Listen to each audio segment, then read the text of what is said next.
Alors, bonjour à tous. Eh bien, Dominique n'étant pas là aujourd'hui, c'est moi qui vais juste introduire pour ce nouveau webinaire. Merci de votre présence et en guise d'introduction rapide, comme d'habitude, un petit récapitulatif, un petit rappel sur l'objectif de Dita Molière, qui est une association à but non lucratif créée en 2020 pour la communauté des utilisateurs de Dita, tech writer, concepteur de contenu et autres, avec dans le bureau un certain nombre de personnes, Catel, Jean-Luc, Marine, John-Louis, Dipo, Jean, Dominique, Carrie, Jean, moi-même. Euh, Nous souhaitons, comme d'habitude aussi, exprimer nos remerciements aux sponsors. Nous avons plusieurs sponsors, dont Language Wire, l'Université Rennes 2, Componize, Expleo, Amexio Group et Free Topics. Alors, Dita Molière a un certain nombre d'activités. Je n'ai pas une vue sur les participants ici. Là, je vois qu'il y a environ 18 personnes. Néanmoins, eh bien, nombre d'entre vous, vous savez que nous avons plusieurs activités. Les prochains événements à venir, notamment le 25 septembre à 16h30 avec Dita en terrasse à Rennes, et également du coup à Paris en octobre avec les dates à confirmer sous peu.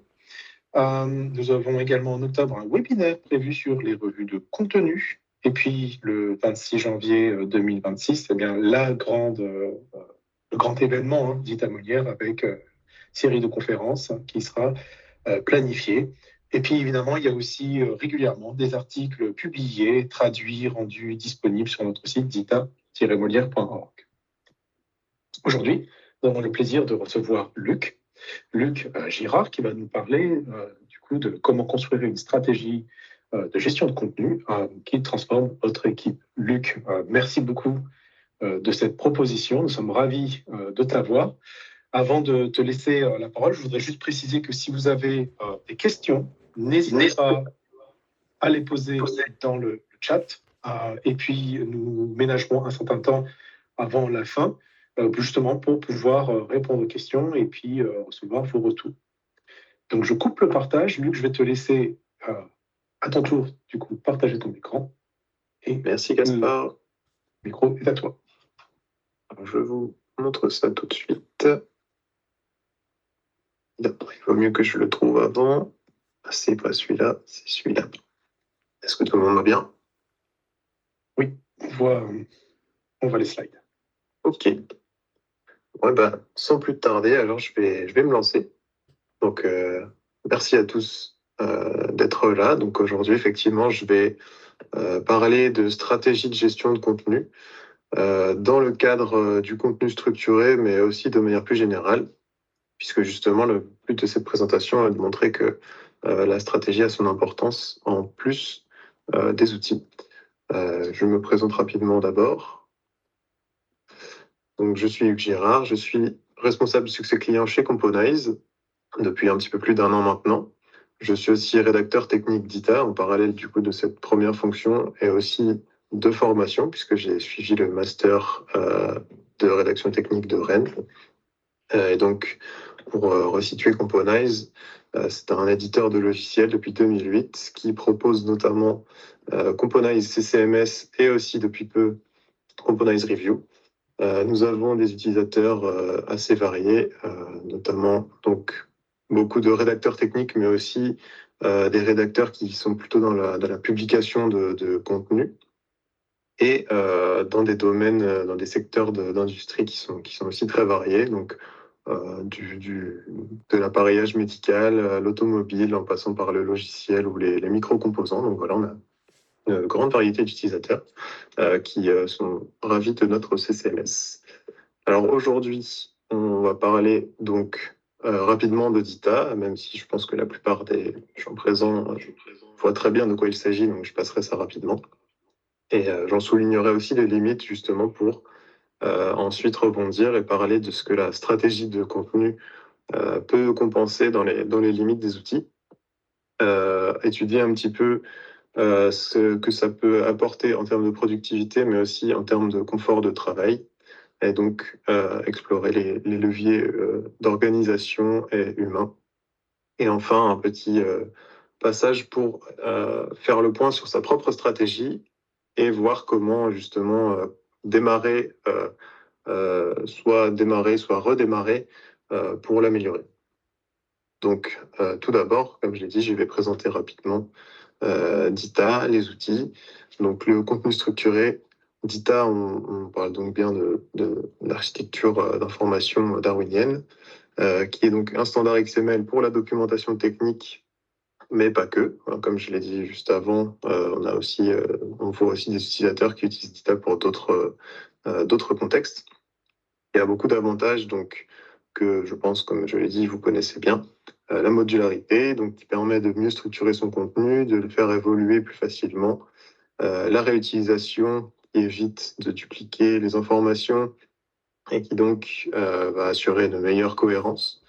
La gestion des publications, qui économise un temps assez conséquent de mise en forme, puisque ça se fait automatiquement avec les bons plugins. Et donc, on peut aussi avoir plusieurs formats, on peut filtrer. Et donc, tout ça peut évidemment accélérer la rédaction, la traduction, la maintenance du contenu. Et tout ça, on aime bien. Mais malheureusement, DITA ne fait pas tout. Si on peut rapidement se retrouver avec des fichiers qui sont mal organisés si on ne fait pas attention et qu'on se repose trop sur ses avantages. Et donc, on peut commencer à avoir des composants un petit peu partout, des doublons, ce qui va engendrer aussi des soucis dans la modularité et dans la réutilisation. Donc là, les avantages qui sont apportés en termes de cohérence, on va gentiment les voir disparaître. Et globalement, si le chaos s'installe dans nos sources, il va très certainement s'installer dans nos documents livrables. Alors, selon les outils qu'on a, il y a quand même certains de ces soucis qui peuvent être évités. Là, je vais parler rapidement aussi du CCMS, puisque je l'ai introduit tout à l'heure en parlant de Componize. Donc, le Component Content Management System, pour gérer le contenu structuré, justement, qui a tous ces avantages que vous voyez listés en dessous. Donc, les liens dynamiques, des outils pour la publication, gérer les versions, des outils pour la collaboration, notamment avec des workflows, la gestion des métadonnées, la recherche de contenu. Donc, tout ça, c'est très pratique. Et ça permet déjà d'éviter quelques soucis ou en tout cas de limiter leur impact. Mais le contenu structuré, malgré les outils, ce n'est pas une stratégie en soi. Et donc, du coup, justement, je voudrais bien insister sur cette distinction. Les capacités techniques qui sont apportées par donc DITA, ainsi que par les outils d'édition, par les CCMS, par les portails documentaires en ligne. Tous ces outils, ça facilite, ça rend plus productif, c'est confortable. C'est pas forcément quelque chose dont on peut se passer, même selon les contextes. Ça apporte déjà donc un grand nombre d'avantages, mais ça ne remplace pas, du moins pas encore, et c'est pas sûr que ça remplace un jour, hein, les responsabilités humaines, bien sûr, hein, pour s'organiser dans le travail. Pour l'instant, il y a encore besoin de personnes qui font les choses. Et donc, notamment, ces 3 points, ne vous embêtez pas à les retenir tout de suite, je vais en reparler dans la partie suivante. Mais donc, l'appropriation, la maintenance et l'alignement, donc ça, voilà, ça fait partie des responsabilités humaines auxquelles il faut s'atteler soi-même. Donc là, je vous ai fait justement un petit tableau récapitulatif des avantages, mais aussi des limites des outils. Donc voilà, un DITA, là, ça permet la structuration du contenu, le typage de l'information, la publication, tout ça, j'en ai parlé, mais malheureusement, ça ne remplace pas la vision stratégique qu'on peut avoir en tant qu'équipe. Ça ne va pas décider à notre place quel projet prioriser. Ça ne va pas magiquement maintenir tous les contenus et les valoriser en permanence. Le CCMS également, hein, ça permet tous ces avantages dont j'ai parlé aussi. Certains d'autres, hein, notamment l'automatisation, les liens dynamiques, certains leviers de collaboration en pratique. On a aussi la gestion des métadonnées. Mais encore une fois, ça ne va pas remplacer la gouvernance, ça ne va pas prendre des décisions à notre place, ça ne va pas améliorer par magie nos relations avec les autres équipes. Et vous doutez bien que justement, si j'ai mis tout ça ici, c'est parce que en fait, tous ces points-là qui ne sont pas permis par les outils vont devoir être faits à travers la stratégie, à travers notre organisation personnelle et nos prises de décision. Donc là, je vous ai mis une petite liste non exhaustive de symptômes lorsque la stratégie de gestion de contenu est insuffisante, ou en tout cas a, on va dire, des marges d'amélioration. Bien sûr, hein, si vous vous reconnaissez dans certains de ces points, c'est pas du tout critique, c'est normal, on ne peut pas être tout le temps à la perfection. Mais voilà, il y a quand même des symptômes qui peuvent être observés. On va s'en rendre compte qu'on publie des sujets obsolètes. On va avoir du mal à collaborer avec les experts pour la relecture. On va avoir des connaissances qui ne sont pas assez valorisées, alors que justement, c'est tout l'intérêt du contenu structuré de valoriser les contenus déjà existants, la duplication des informations, et donc on se retrouve avec des doublons, comme j'en parlais au début, des versions qui coexistent et on ne sait plus laquelle est la bonne.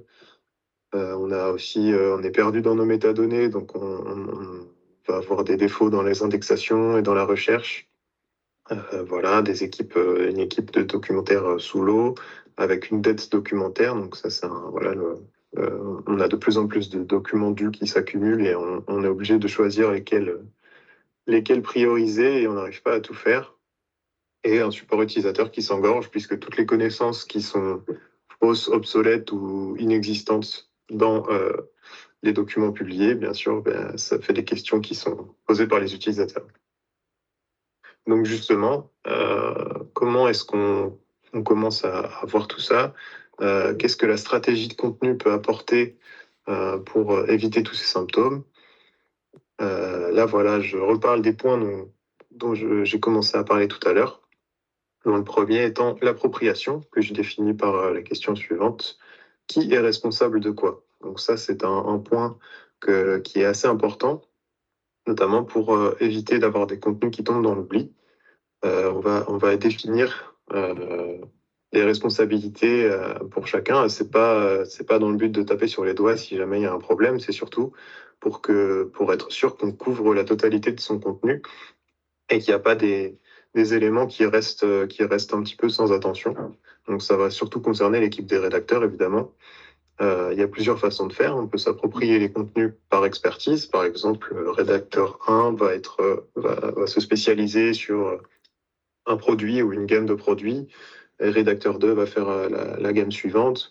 Bien sûr, voilà, ça dépend très fortement du contexte, mais en tout cas, c'est très important que le résultat soit qu'on n'ait pas de contenu oublié. Il y a aussi des manières différentes de s'organiser, hein. Bien sûr, ce n'est pas parce qu'on est responsable d'un contenu qu'on est le seul à travailler dessus. C'est vraiment l'idée, c'est surtout d'insister sur il y a au moins une personne qui va y prêter attention à tel ou tel contenu. Donc ça peut être aussi par type, hein. Par exemple, il y a telle personne qui va être chargée d'assurer la maintenance des user manuals et un autre des release notes ou des choses comme ça, selon vos contextes. En tout cas, vous imaginez assez bien, je pense. Ça passe aussi par des ateliers de collaboration, évidemment, hein. C'est encore une fois, l'idée, c'est pas tout le monde se débrouille dans son coin, bien sûr.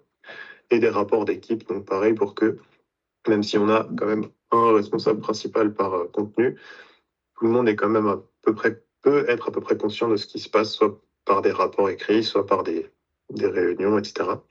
Mais aussi côté expert, c'est important de bien définir les responsabilités également, puisque vous le savez sans doute, quand on travaille sur du contenu, on ne peut pas travailler tout seul, on ne peut pas inventer l'information. Et donc, pour la contribution et pour la validation, la relecture, on est un petit peu obligé de collaborer avec des gens qui savent de quoi ils parlent et qui sauront produire et vérifier les informations, surtout les informations techniques. Et donc là, c'est aussi très important de bien définir qui doit faire quoi, puisque sinon, on se retrouve à courir après les gens. On ne sait pas qui contacter selon les besoins qu'on a.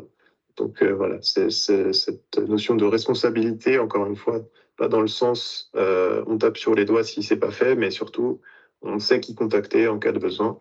Ça vaut pour tout le monde et pour tout le contenu. Il y a aussi l'aspect maintenance. Il faut se poser cette question quant à son contenu. Est-ce qu'il est vivant? Est-ce que tout mon contenu continue de vivre comme c'était prévu qu'il vive? Donc là, j'ai mis aussi plusieurs points différents.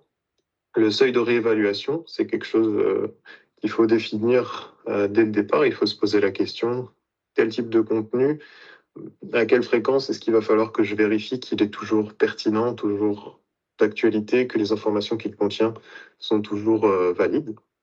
Donc ça, c'est très variable aussi forcément selon le type de contenu, selon, par exemple, un gros user guide, ben, ça va dépendre de la fréquence à laquelle est mis à jour le produit qu'il concerne. Donc bah, forcément, si on a un énorme user guide, pardon, il y a peut-être forcément au moins un chapitre qui va changer à chaque sortie d'une nouvelle version. Alors que par contre, un guide d'installation, ça va changer moins souvent, etc. Donc voilà, faut prendre le temps de réfléchir pour chaque contenu, un seuil, et comme ça, on peut se paramétrer un rappel de dire, là, ça fait tant de temps que j'ai pas vérifié celui-ci, il faut le vérifier parce que ça fait un délai qui va, au-delà de aujourd'hui, va être plus raisonnable. Le repérage des erreurs aussi, alors ben, ça, vous me direz, ça dépend des outils. Et justement, même si je mets la stratégie et les outils en opposition, les deux sont quand même très complémentaires, puisqu'en fonction de ces outils, on va pouvoir adopter différents repères stratégiques. La date de dernière vérification, pareil, c'est lié au point précédent, c'est justement être bien conscient de ce qui se passe, donc du coup avoir un moyen de savoir relativement facilement quand est-ce qu'un document a été vérifié pour la dernière fois. Répartir les vérifications, donc pareil, ça rejoint aussi le principe d'appropriation dont je parlais tout à l'heure, puisque justement, il faut que tout le monde participe et que ce soit à peu près égal. Sinon, s'il y a une seule personne qui doit tout vérifier, bien sûr, c'est un petit peu compliqué à gérer. L'intégration du feedback dans les tâches régulières, bah ça, forcément, c'est un point, si on ne l'aborde pas ou pas assez, on peut continuer à publier des choses obsolètes. Donc, il faut, selon les moyens par lesquels on a du feedback sur les documents, il faut arriver à avoir un process pour accorder du temps à ce point-là. Donc, soit en faisant des réunions avec le support, si on a des retours via le support, soit si on a un autre système de feedback, il faut quand même avoir un process qui dégage du temps pour ça dans le flux des autres tâches. Sinon, c'est une valeur qui peut être perdue alors qu'elle peut être très, très importante. Et aussi une stratégie d'archivage. Donc, ça, c'est pour justement éviter qu'on ait des documents inutiles qui perdurent dans notre instance, dans notre système de gestion de fichiers.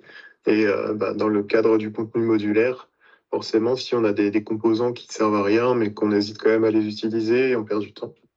Et donc, du coup, il faut aussi savoir quoi faire des contenus qui sont en fin de vie. Et enfin, l'alignement. Donc ça, c'est vraiment l'élan commun dans lequel on produit le contenu. Donc l'élan commun déjà dans l'équipe de documentation, mais aussi avec les autres équipes. Comme je le disais tout à l'heure, il y a aussi d'autres personnes qui participent et c'est important que tout le monde soit aligné. Pour aligner tout le monde, on peut avoir des ressources comme par exemple un guide de style, un glossaire, des templates. Donc ça, c'est les choses qui peuvent vraiment aider, faciliter la collaboration. Il faut définir où est-ce qu'on va les partager, puisque forcément, si on les met quelque part où la moitié n'ont pas accès, bah, ça risque pas d'être exploité sa juste valeur. Donc il faut, dès le départ, définir avec tous les participants, toutes les parties prenantes, un endroit où mettre les choses et une façon d'y accéder qui va satisfaire tout le monde par rapport à ses propres habitudes, parce que sinon, si on dit « Ah non, moi je le mets là parce que ça m'arrange », et que ça n'arrange pas les copains, bah forcément, ça va plus ou moins pas servir à rien, mais en tout cas perdre une grande partie de sa valeur. Et donc pareil pour les processus, très important de convoquer toutes les équipes pour le faire, plutôt que de le faire tout seul. Il faut que tout soit bien défini entre tout le monde, et aussi des audits réguliers quand même par l'équipe doc pour être sûr que tout se passe toujours bien comme vous l'imaginez. La stratégie, c'est pas quelque chose qu'on fait une bonne fois pour toutes. Et donc il faut régulièrement se reposer la question. Donc, si on a travaillé sur ces 3 points, on va éviter pas mal d'inconvénients et on va plutôt se diriger vers des améliorations. Donc, pour l'appropriation, ben voilà, s'il n'y a pas de responsable pour un type de contenu ou un contenu spécifique, bah, il peut rapidement accumuler des erreurs, devenir obsolète. Et donc, on perd de la valeur alors qu'on voulait justement essayer de valoriser le plus longtemps possible certains contenus qui ont quand même nécessité à l'origine du travail de la part de tout le monde. Alors que si on a des responsabilités claires, la qualité va rester constante et le travail qui a déjà été fait avant va rester valorisé et on ne va pas avoir besoin de recommencer le jour où on aura de nouveau besoin de cette information. Et donc, du coup, c'est important de bien maintenir, donc le deuxième point, avec un cycle de vie documentaire qui est défini à l'avance, qui permet de garder les connaissances à jour et de faire vivre donc ces informations autant qu'elles le peuvent. Alors bien sûr, ça va dépendre du type d'information. Il y a des choses qui sont vouées à être assez éphémères et d'autres qui sont vouées à être plutôt durables. Donc il faut définir des cycles qui prennent en compte ces aspects. Et l'alignement, donc ça va éviter aussi pas mal de soucis, donc les duplications, les incohérences dans le contenu. Là, on va justement, si on est bien aligné, avoir une meilleure image du produit à travers les documents. Et si on avance tous ensemble vers le même objectif, la qualité va augmenter, le confort au travail aussi. Si on a des bonnes relations avec ses collègues, forcément, c'est toujours plus sympa. Donc voilà, je reprends un petit peu ici les bénéfices pour l'équipe de rédaction. Bien sûr, on peut aussi imaginer que ces choses sont bénéfiques pour les autres équipes qui contribuent, puisque si on les prend en considération et qu'on les consulte et qu'on fait des process et des manières de travailler qui leur conviennent, forcément, il y a des chances qu'ils soient plus contents aussi. Donc voilà, on est aligné entre le produit et la doc. On peut cadrer la relecture. Le suivi et le pilotage sont plus simples si on arrive à bien documenter ses décisions et si on a une stratégie claire. C'est bien plus simple. On a une charge qui est plus prévisible, donc forcément pour toutes les parties prenantes, c'est plus simple d'anticiper, et c'est moins du travail de dernière minute. On valorise son contenu, donc on gagne du temps, on évite de refaire des choses qu'on avait déjà faites par le passé, et la responsabilité collective et qui couvre le plus de choses possible, ben, forcément on oublie moins de contenu. Et puis si tout le monde est impliqué, ça fait plus d'engagement général et il y a moins de conflits. Alors, j'ai beaucoup parlé, forcément. Vous me direz, d'accord, mais comment est-ce que je commence si jamais je me reconnais dans beaucoup des symptômes et pas beaucoup des choses qui sont positives? C'est dur de tout faire, surtout si on est une petite équipe. Et justement, effectivement, on va prendre le temps. On va regarder un petit peu comment démarrer. On va d'abord diagnostiquer rapidement. Alors, encore une fois, il y a beaucoup de questions à se poser. Là, ce n'est une liste très restreinte. Mais déjà, c'est des questions types qu'on peut se poser par rapport à son propre environnement documentaire pour justement un petit peu jauger d'où on en est. Donc, est-ce que chaque contenu a un responsable et comment est-ce qu'on s'est organisé? Est-ce que c'est logique ou est-ce qu'on a fait ça un petit peu comme ça venait? Est-ce qu'on a une collaboration fluide avec les experts métiers? Donc ça, c'est très important et je pense que c'est pas le cas partout. Est-ce que toute l'équipe doc est consciente des priorités et du contexte? Donc, est-ce qu'il y a que le manager qui sait où on va et les autres, on leur dit juste de bosser et on ne sait pas trop pourquoi on travaille? Ça, c'est pas forcément souhaitable. Est-ce qu'il y a des sections dans le contenu où on n'ose pas mettre les pieds? Donc ça, voilà, est-ce que dans le CCMS ou selon comment on stocke son contenu, est-ce qu'on se dit, oula, attends, là-bas, on avait fait ça il y a 4 ans, mais en fait, on ne sait plus vraiment parce que la personne qui avait géré ça, elle est partie. Alors, du coup, on ne touche pas trop parce qu'en fait, il y a une partie qui est publiée. Enfin bref, c'est ce genre de choses où finalement, on y va avec des pincettes.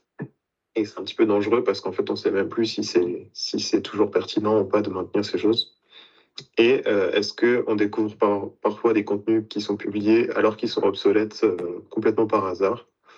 Ça aussi, forcément, c'est pas très souhaitable. Donc, si on veut déjà commencer à s'améliorer, il y a quelques leviers à aborder en priorité. On va d'abord cartographier ce qui est critique. Donc, on va faire un audit dans l'équipe doc, mais aussi avec les équipes qui sont concernées, notamment le support, qui peut avoir beaucoup d'infos sur les sujets les plus critiques sur lesquels il y a beaucoup de questions des utilisateurs. Si on a un outil d'analytics, c'est au moment de l'utiliser aussi, ça peut donner des infos très intéressantes. On va créer un backlog si on n'en a pas déjà un, avec des outils comme soit Notion, soit Trello, soit Jira, je pense qu'il est beaucoup utilisé. Et surtout, il faut apprendre à le maintenir. C'est pas le tout d'avoir l'outil et d'ajouter des choses dedans, mais gérer un backlog, c'est quelque chose qui s'apprend. Instaurer des rituels. Donc bon, là, on va avoir différentes possibilités. Forcément, le but, c'est pas de faire des réunions à tort et à travers. Je pense que la plupart trouvent peuvent trouver ça un petit peu redondant quand on est en métro, mais en tout cas, voilà, faire des choses qui nous parlent en interne, au moins pour se synchroniser de temps en temps, définir peut-être des objectifs, soit chiffrés, soit même un petit peu plus vagues, mais en tout cas, voilà, savoir un petit peu tous ensemble vers quoi on avance, et soit aussi organiser des ateliers, comme je le disais tout à l'heure, pour la priorisation, pour définir des stratégies d'archivage, des cycles de vie. Voilà, ça va aussi nécessiter des ateliers collectifs. Identifier des référents, comme je le disais tout à l'heure aussi. Donc ça, c'est à la façon qui vous convient, qui est logique selon votre contexte, mais en tout cas, c'est assez important. Et un cycle de vie documentaire, voilà, un statut, date de revue, critères d'archivage, comme je le disais, voilà, les seuils de réévaluation, toutes ces choses à mettre en place. Et comme ça, on peut vraiment savoir quoi faire par rapport à un document, de sa création jusqu'à son archivage, et on ne se laisse pas surprendre par ce qu'il en advient. Évidemment, si on veut tout faire d'un coup, c'est compliqué parce que selon la quantité de contenu qu'on a, ça peut vraiment être une charge importante. Donc, il faut commencer par à petite dose, faire des projets pilotes, tester des choses. Il y a des fois, on va tester des choses, ça va pas marcher, mais du coup, il vaut mieux le tester sur des petits échantillons que sur tout son contenu d'un coup pour faire marche arrière, juste après, parce qu'en fait, on n'est pas content. Imposer une stratégie descendante, ça, il vaut mieux éviter, hein, que ce soit le manager qui réfléchisse tout seul et qui dise, bon, alors à partir de maintenant, on va faire ça, ça, ça, et si vous n'êtes pas content, c'est pareil. Là, non, et comme je l'évoquais dans le chapitre sur l'alignement, il vaut mieux construire avec toute l'équipe et même toutes les équipes. Et ça, d'ailleurs, c'est ce que je dis juste dans la ligne en dessous. Si on met toute la stratégie sur le dos des rédacteurs, ça risque de dysfonctionner, soit tout de suite, soit au bout d'un moment. Donc, il vaut mieux impliquer le plus tôt possible les équipes qui sont concernées, hein, selon les équipes qu'il y a dans votre organisme, l'équipe UX, l'équipe support, l'équipe produit et autres. Je pense que vous saurez identifier lesquels vous parlent le plus. Et voilà, pour vraiment que tous ceux qui doivent participer aient leur mot à dire, puissent suggérer des choses, puisque même si la stratégie concerne le contenu, c'est pas l'équipe des rédacteurs qui va avoir la science infuse au sujet de la stratégie, et peut-être que les autres équipes vont avoir des choses très intéressantes à suggérer. Et donc, du coup, il vaut mieux les impliquer pour avoir leur point de vue et leurs idées. Donc, pour conclure, je pense que cette image va être assez parlante. Le DITA et les outils, c'est très bien, c'est des matériaux solides et des outils. Voilà la métaphore avec le chantier de création de contenu. Et si on a des bons outils et des bons matériaux, mais qu'on n'a pas de plan, ben forcément, on ne sait pas trop ce qu'on construit, on ne sait pas trop ce que ça va donner à la fin. Donc, vous l'aurez compris, la stratégie, c'est le plan. Pour faire une autre métaphore qu'on utilise aussi des fois, pour le contenu modulaire, on fait la métaphore avec les Lego. Donc pareil, si on veut construire le château d'Osaka, mais qu'on n'a pas de plan, il faut vraiment être super créatif et être avoir une très bonne vision des choses soi-même pour faire ça sans aucune notice ni guide. Mais en tout cas, voilà. Là, l'idée, c'est de faire cohabiter ces éléments-là pour que le chantier soit un succès. Alors bien sûr, la stratégie de contenu, c'est pas quelque chose qui se fait qu'une seule fois, comme je l'ai dit tout à l'heure. C'est quelque chose, même si vous avez fait des gros efforts pour faire une grande amélioration, il faudra de toute façon y revenir de temps en temps, faire des bilans, voir un petit peu ce qui a fonctionné, moins bien fonctionné. Donc voilà, si on pouvait tout faire parfaitement dès le début et ne plus jamais avoir à s'en soucier, ce serait un petit peu facile. Mais en tout cas, c'est un effort qui vaut le coup, puisque ça permet de naviguer en étant un petit peu plus serein et de ne pas tomber dans les pièges, pardon, ça c'est un sens, et de ne pas tomber dans certains pièges et de ne pas se faire avoir par des choses qui sont pas très durables. Donc, je vous encourage vivement à réfléchir à ça si ce n'est pas déjà fait, ou même si c'est déjà fait, d'y réfléchir. Et je vous remercie de m'avoir écouté. J'ai parlé très vite et très longtemps, donc maintenant, ce sera à vous de poser des questions.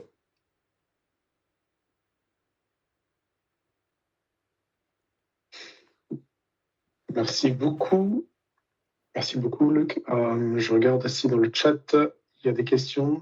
Non, néanmoins, je vois qu'il y a quand même des applaudissements en rafale. Merci beaucoup. La parole est à qui le souhaite. Si vous avez des questions, des observations, n'hésitez pas.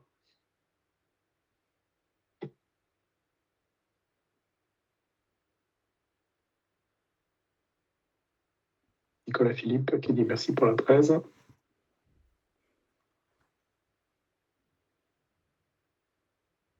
moi, ce que j'ai trouvé très intéressant comme une petite remarque, c'est que fondamentalement, on dépasse finalement le simple cadre finalement de la gestion de contenu et de la production de contenu, c'est que ça appelle aussi des compétences qui sont pas forcément aisées. Moi, j'appelle ça les soft skills pour implémenter cette stratégie.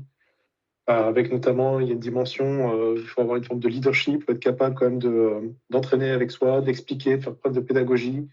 Au moment, il y a vraiment une sorte de communication, d'arriver à amener avec soi les collaborateurs. C'est quand même un vrai challenge. Je trouve que c'était super intéressant tel que c'était décrit, c'était méthodique et puis ça donne une belle vision. Mais effectivement, ça représente aussi des challenges. Ouais, merci beaucoup. Bah oui, c'est vrai que je parle de tout ça, évidemment. J'en parle en une petite demi-heure, mais bien sûr, ce sont des ateliers, des réflexions qui peuvent prendre vraiment pas mal de temps et j'en suis bien conscient. Effectivement, ça demande pas mal de soft skills, comme tu le dis, mais je pense en gardant à l'esprit que le but est de collaborer et de faire fonctionner une, voire plusieurs équipes ensemble et que chacun a des ressources intéressantes à apporter au process, je pense on peut vraiment s'approcher de quelque chose de très efficace si on a de la bonne volonté. Donc, forcément, là, en une demi-heure, je peux pas couvrir ni tous les contextes, ni tous les détails et les edge cases, mais voilà, j'encourage très fortement à prendre ce temps de réflexion et je peux vous garantir que ça aura des bénéfices. On a deux autres questions dans le chat. On a notamment Nicolas qui te demande quelle est ta vision et ton approche sur l'IA. Alors, l'IA, je pense, peut jouer un rôle déjà dans l'accompagnement, surtout selon d'où on part dans sa stratégie de contenu.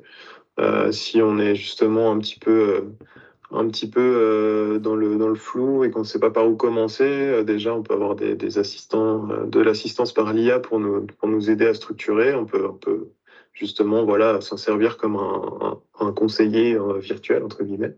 Ensuite, l'IA, sinon, ça peut aussi se manifester dans des outils. Il y a des outils de pilotage par l'IA. Alors ça, malheureusement, j'en ai pas beaucoup utilisé, donc j'ai pas une vision exacte sur sur leur capacité, mais je pense que juste, enfin, de ce que j'en connais, ça peut aussi bien aider dans le quotidien, dans la gestion, justement, comme je parlais tout à l'heure, de repérage des erreurs ou de définition des cycles, avec les dates, les planifications, tout ça, on peut avoir de l'assistance sur l'IA.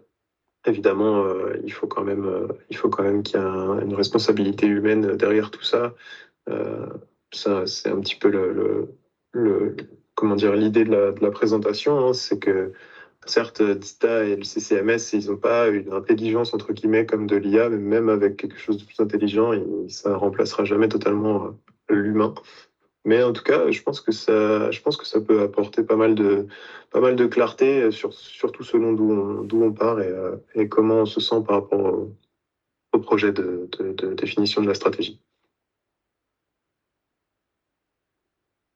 Merci. Une autre question. Jean-Luc voudrait savoir si tu as des idées pour inciter les SMEs à contribuer dans les temps. Les SMEs, les subject matter experts. Oui. Des outils, hein.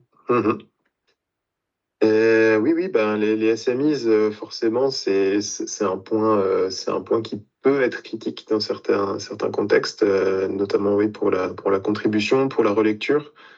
Forcément, ce sont des personnes qui ont des missions assez différentes des nôtres. Donc, quand on essaye de leur attribuer des tâches, ils peuvent se sentir un petit peu, comment dire, ils peuvent questionner la légitimité qu'un rédacteur a à leur demander de faire des choses pour eux, forcément, surtout s'ils sont déjà potentiellement très occupés, hein, des développeurs, des agents de support, voilà, on leur dit, bah, tu peux prendre du temps pour faire cette relecture ou pour me faire des inputs techniques, ben, forcément, ouais, si on sort de nulle part, enfin, si on a l'air en tout cas de sortir de nulle part, ça peut être un petit peu bizarre et ça peut être un petit peu coinçant dans la collaboration. Donc c'est pour ça que je disais que déjà il faut les inclure le plus tôt possible dans la définition des process, justement pour que dès le départ on leur dise voilà moi j'ai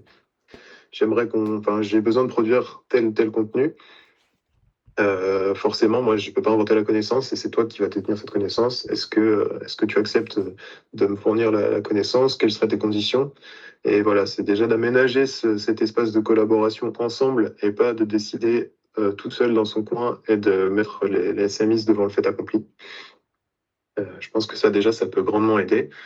Après, ben, pour les plus récalcitrants, forcément, il faut peut-être voir ce qu'on peut eux leur apporter dans leur mission aussi. Peut-être qu'ils ont besoin d'un échange entre guillemets et pas de ne pas avoir l'impression que c'est à sens unique. On peut leur faciliter le travail aussi, forcément avec des templates, avec des guides de style, des choses comme ça. Il y a pas mal de choses qu'on peut faire. Après, ben, certains, je pense que c'est un exemple qui est connu dans ce milieu, les cookies sur le bureau, mais bon, ça, c'est pas quelque chose que je conseille. Ça, normalement, c'est vraiment un dernier recours. Euh, mais voilà. Et après, il faut aussi voir déjà dès le départ si dans la fiche de poste des SMEs figure le fait de contribuer à la documentation, au contenu, parce que ben, forcément, pareil, s'ils ont l'impression qu'on leur demande ça alors que c'est en dehors de leurs attributions, c'est qu'il y a peut-être un souci à l'origine. Puisque ben, si malheureusement ça ne figure pas dans la liste de leur mission, ben, dans ces cas-là, qui est supposé le faire? Et si c'est personne, c'est il y a un petit problème d'organisation, puisque, encore une fois, les rédacteurs ne sont pas supposés inventer les informations tout seuls. Donc, voilà, déjà, tout ça peut être des pistes de réflexion pour améliorer la fluidité entre les SMIs et les rédacteurs. Et après, ben, il y a aussi l'espace dans lequel se passe la collaboration, si on fait ça dans des outils qu'ils maîtrisent ou pas, s'ils ont une courbe d'apprentissage à gravir pour aller collaborer, si on leur demande, selon comment on leur demande de contribuer, si on leur demande de rédiger du dita alors qu'ils y connaissent rien, ça risque pas de les emballer, d'apprendre à le faire juste pour faire des relectures ou des contributions. Donc il y a peut-être quand même une problématique d'outils à laquelle réfléchir aussi. J'ai encore d'autres questions. César notamment. Je voudrais savoir si tu as des recommandations pour les logiciels à utiliser pendant les processus que tu présentais, notamment la relecture. Alors, forcément, ça va paraître publicitaire, mais nous, on a développé Components Review justement parce qu'on constatait que la relecture, ça pouvait être un processus qui coinçait. Et donc, notre vision des choses, c'est que justement, il faut que la courbe d'apprentissage soit la plus simple possible pour les relecteurs. Il faut identifier un logiciel sur lequel ce sera simple pour eux de contribuer. Je dis un logiciel, ça peut être même, si pour eux le plus simple c'est de recevoir un mail avec un PDF à annoter, qu'il en soit ainsi. Mais je pense qu'il y a quand même un petit peu mieux que ça aujourd'hui. Mais en tout cas, de ce qu'on constate, c'est que oui, la meilleure façon de motiver les SMIs à contribuer, les relecteurs, c'est de rendre leurs tâches plus simples. Donc, Kubernetes Review fait ça pour l'instant sur le PDF. Justement avec une interface simplifiée. Après, je connais pas tous les outils, mais je suppose qu'il en existe d'autres. Je pense que certains relecteurs, par exemple, des SMIs, peuvent être habitués à utiliser des plateformes comme Confluence ou, ou Notion ou des bases de connaissances. Et peut-être que s'ils sont à l'aise là-dedans, il faut se diriger vers ça pour faire un pas vers eux, si jamais les outils qu'on utilise actuellement semblent coincés pour eux. Mais en tout cas, pour moi, le principal enjeu, c'est de leur simplifier la tâche, puisque, a priori, ils n'ont pas forcément un temps illimité à accorder aux relectures, ce qui se comprend évidemment. Et donc, forcément, s'ils doivent en plus naviguer dans des interfaces qu'ils ne connaissent pas et écrire dans des langages qu'ils ne maîtrisent pas, ça risque d'être encore un petit peu plus problématique.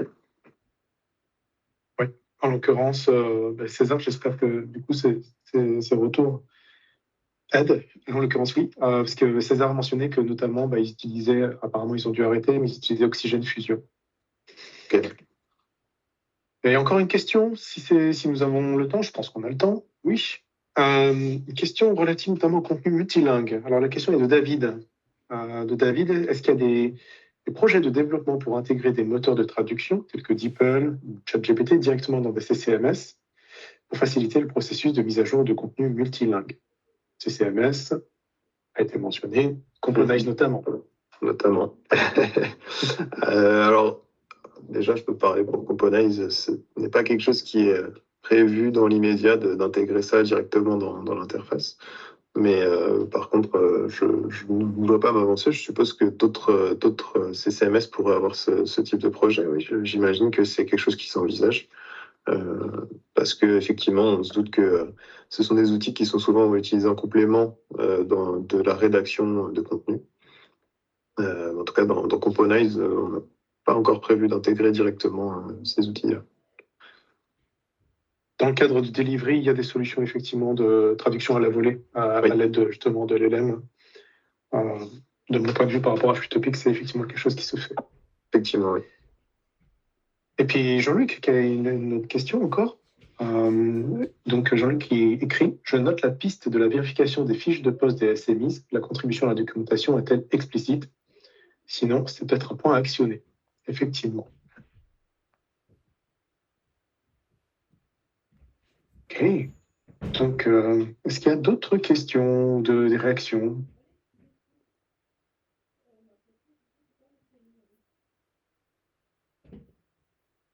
Non. En tout cas, on a eu beaucoup de questions et réactions. Moi, je renouvelle mes remerciements pour cette présentation qui était hyper intéressante. Et du coup, s'il n'y a pas d'autres questions, je vous remercie à tous. L'enregistrement sera mis à disposition sur le site de Dita Molière. On essaiera de faire ça assez vite. Et puis, on vous donne rendez-vous pour le prochain rendez-vous, donc en octobre. Merci à tous. Merci. Très bonne journée à tous. Bonne journée. Bonne journée.